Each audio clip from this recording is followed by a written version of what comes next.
If you're looking for a fun way to upcycle some of your older thrifted garments, or if you have a stash pile that's ready to get used up, I have the perfect project for you.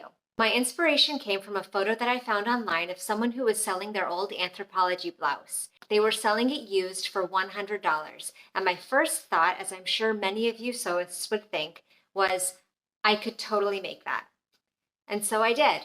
I took a few old blouses that I had that I'd always intended to upcycle, and I cut them up just using the regular pattern pieces to cut a piece or two from each garment.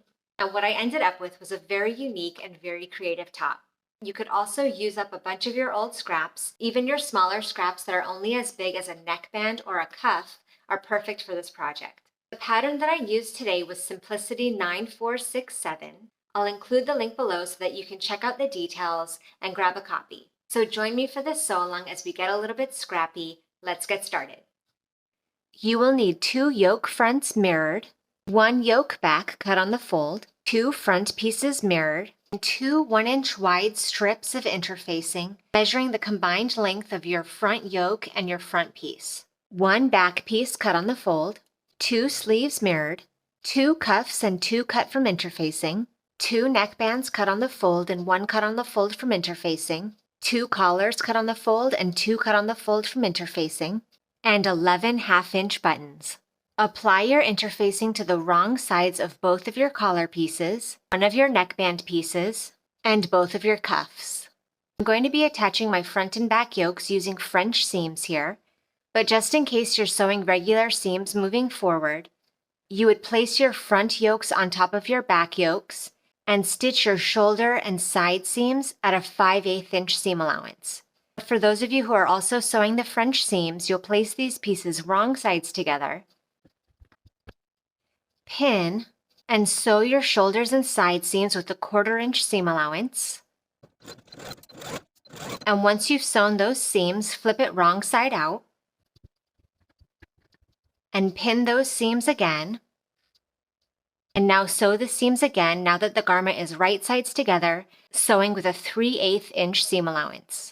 Stitching twice at 1/4 inch and again at 3/8 of an inch leaves us with our full seam allowance of 5/8 of an inch and a nice clean finished seam on the inside.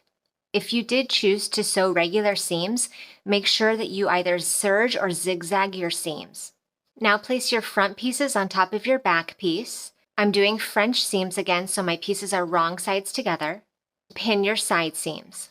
And I'm going to sew my side seams with the 1/4 inch seam allowance wrong sides together, and then flip it wrong side out and sew the seams again at 3/8 of an inch, just as we did before. Now we're going to baste and gather the top of our front and back pieces. Starting at the notch marked at the top of your front piece, use the longest stitch on your machine and sew within the seam allowance maybe about 1/2 inch, all the way across, stopping at the same notch marked on your other front piece. And again, leave tails at thread at the end of your stitching also. Now place the bottom edge of your yoke right sides together with the gathered portion of your front and back pieces. I'm placing mine right sides together here because I'm going to do a regular seam for this step. Match your center backs and pin, and then pin at the side seams and your notches. I'm going to fully pin this area from the center back to my initial notch because this portion will not be gathered. And I'm going to start pulling my gathering stitches to perfectly fit the rest of the yoke with my front and back pieces.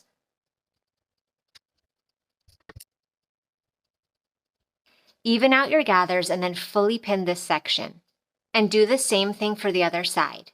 Once your seam is fully gathered and pinned, sew it with a 5/8 inch seam allowance and serge. On your front yoke and front pieces, you have lines indicating where to place your interfacing and where to fold. So we're going to take our 1-inch wide strips of interfacing and place them within this 1-inch wide interfacing section marked on our pattern piece, which is going to be 1 inch away from your center fronts. So go ahead and fuse that interfacing to the wrong side of both of your center fronts within the interfacing guide on your pattern piece. And then press the raw edges of your center fronts 1 inch and roll that 1 inch portion over on itself.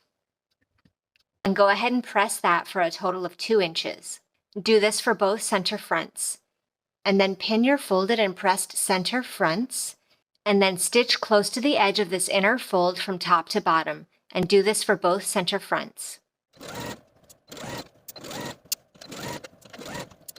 Place your interfaced neckband right sides together with your neckline, match your notches, and pin in place. Also note that the small dots that you transferred from your pattern piece indicate where your neckband will meet your shoulder seam. Continue pinning your entire neckband, noting that both of your neckbands will extend 5/8 of an inch beyond both of your center fronts at the neckline. Sew your neckband to your neckline with a 5/8 inch seam allowance, and then trim the seam you just sewed. And also make some clips to your stitching but not through your stitching to allow the material to ease nicely around the neck. Place your collar pieces right sides together. Pin both of the short edges as well as the outer curved edge. Sew the short edges and the curved edge with a 5/8 inch seam allowance, leaving this inner notched edge open for now. Once they're sewn together, clip your corners, trim your seams, and then turn your collar right side out, poking out your corners. And give your collar a really good press. And then we're going to understitch our collar. So opening your collar up, you're going to press that seam allowance to one side and stitch along your interfacing about 1/8 of an inch away from the original stitching line. And this will keep your collar from rolling over that seam. So stitch your seam to one side of your collar all the way across. Once your presser foot approaches this corner on the inside, it won't be able to stitch all the way to the corner. So just stitch as far as you can get. And then baste your raw notched edge of your collar so it doesn't move around on us as we sew it to the neckline. Stitch from one end to the other using the longest stitch on your machine. I just basted with about a 1/4 inch seam allowance. Now place the side of the collar that you understitched right sides together with your neckband. Match the centers and pin, and then match the edge of your collar with the dot that you transferred onto your neckband from your pattern piece, and pin in place. Do this on both sides. Continue pinning all the way across. And now baste your collar to your neckband using the longest stitch on your machine to keep it in place. Grab your remaining neckband piece, press up your longer bottom edge to the wrong side by 5/8 of an inch, all the way across. Now we're going to place this neckband right sides together with the other neckband, sandwiching the collar in between. Match your notches and pin. And then sew both of your neckbands together with the collar in between with a 5/8 inch seam allowance, making sure to catch your folded edges of your neckband on both sides.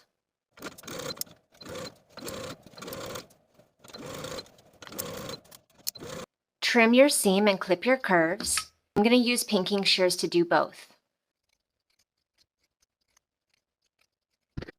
Now turn this neckband right side out and place the folded edge of your inner neckband just over the seam that you created when you attached the neckband to the outside of the garment. And pin in place. As you pin this neckband, you want to make sure that when your needle goes into the fabric, it comes out the other side, right inside that outside seam. That way, when we understitch in the next step, we have a very precise stitching on the outside, and we'll be sure to catch this facing on the inside. Pin all the way across. Take it to your machine, stitch in the ditch of your original neckband seam all the way across to finish your collar. Here's my neckband stitching from the outside and from the inside of my neckband.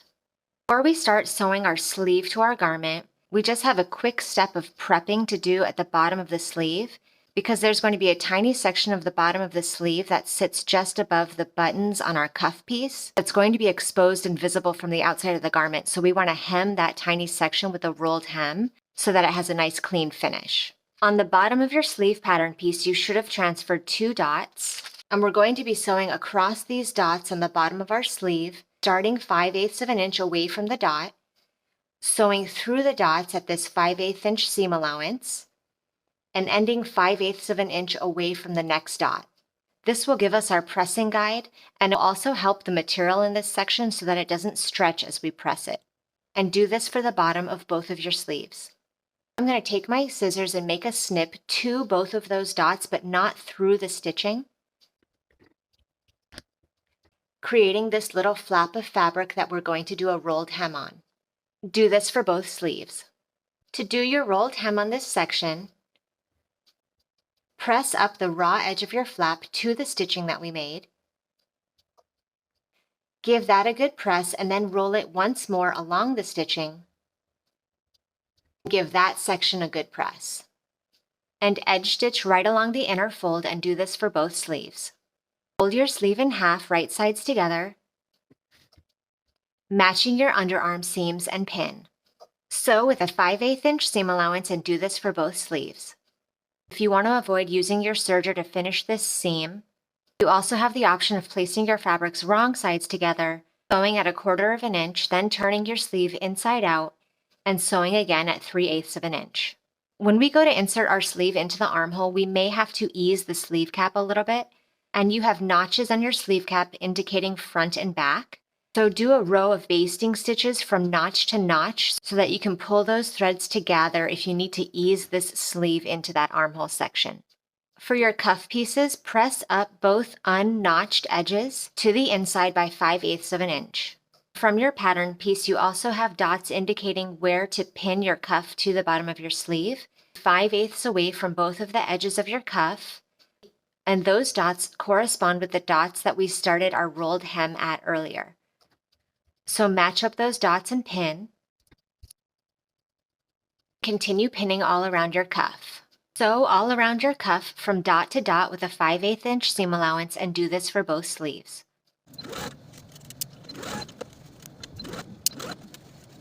Once your cuff is attached, fold the cuff in half, right sides together,